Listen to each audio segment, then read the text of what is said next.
میں یہ بات دیکھتا ہوں کہ جو ایمانی صلاحیت، جو روحانی استعداد اے کشمیر کے نوجوانوں تمہارے اندر ہے، وہ بہت کم جگہ دیکھنے کو ملتی ہے۔ لیکن نوجوانوں، تم اپنے کو نہیں پہچان پا رہے، تم اپنے کو نہیں پہچان پا رہے۔ دنیا تمہارے پوٹینشیل کو پہچانتی ہے، اسی وجہ سے تم پر بہت زیادہ محنت کرتی ہے، تم پر للچائی ہوئی نگاہ ڈالتی ہے۔ دنیا جانتی ہے اس بات کو کہ اگر یہاں کے نوجوانوں نے اپنے کو پہچان لیا تو ہزاروں کلومیٹر دور تک یہ انقلاب لے آئیں۔ دنیا جانتی ہے تمہارے عشق کے جذبات کو، دنیا جانتی ہے تمہارے نسب کو، دنیا جانتی ہے تمہارے روحانی شجرے کو، دنیا جانتی ہے تمہارے آباء و اجداد کو، دنیا جانتی ہے امیر کبیر شیخ ہمدانی کو، دنیا جانتی ہے سید بلبل شاہ کو، دنیا جانتی ہے سلطان العارفین کو، دنیا جانتی ہے ان کی روحانی میراث کو، اور یہاں کی مٹی میں ان کے فیوض و برکات آج بھی موجود ہیں۔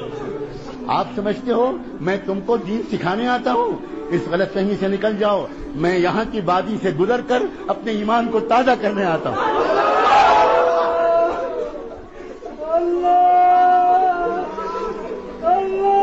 اپنے آپ تو پہچانو نوجوانوں۔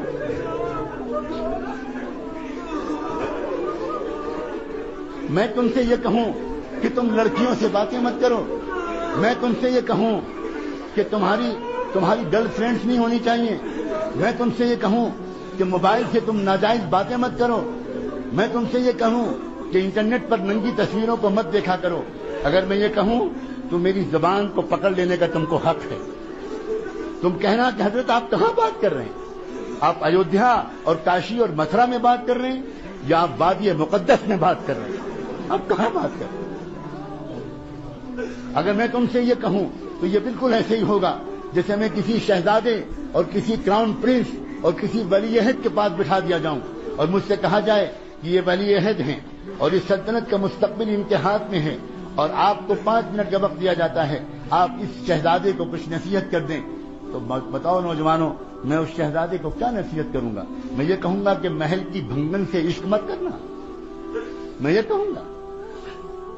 وہ نہیں، اس شہزادے سے میں یہ کہوں گا کہ شہزادے معظم، انصاف کے ساتھ اپنی حکومت چلائیے گا، غریبوں کے ساتھ ذرا اچھا سلوک کیجیے گا۔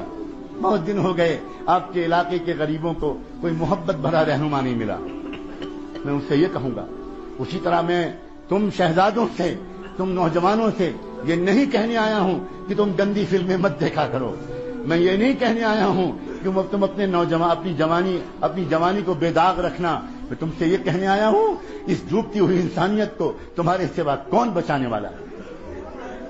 تم نے کلمہ پڑھا ہے محمد الرسول اللہ، تمہارے لیے تڑپے تھے محمد الرسول اللہ، تمہارے لیے انہوں نے اپنے پیٹوں پر پتھر باندھے تھے، تمہارے لیے ان کے نواسے بھوکے رہے تھے، تمہارے لیے ان کے گھر میں 2 مہینے چولہا نہیں جلتا تھا،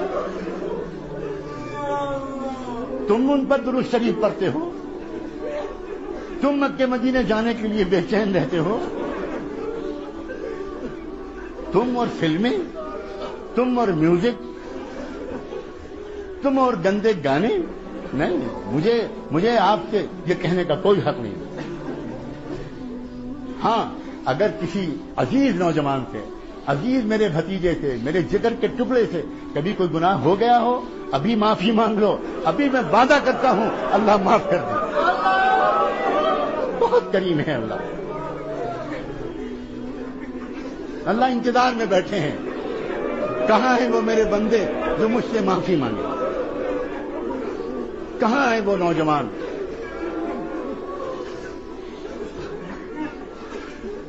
بہت کریم ہے اللہ، بہت رحیم ہے اللہ۔ نوجوانوں، اپنے اوپر تو رحم کھاؤ، دنیا پر بھی رحم کھاؤ۔ دنیا انتظار میں ہے، واللہ دنیا پاک دامن نوجوانوں کے انتظار میں ہے، انتظار میں۔ تنگ آ گئی ہے دنیا، تنگ آ گئی ہے، ناچتے ناچتے، گانے گاتے گاتے سکون نہیں مل رہا ہے۔ یہ کبھی اس نے شروعات کی تو اس نے اسموکنگ سے شروعات کی کہ چلو سگریٹ پئیں گے، کچھ دیر کے لیے سکون ملے گا، اس سے بھی نہیں ملا۔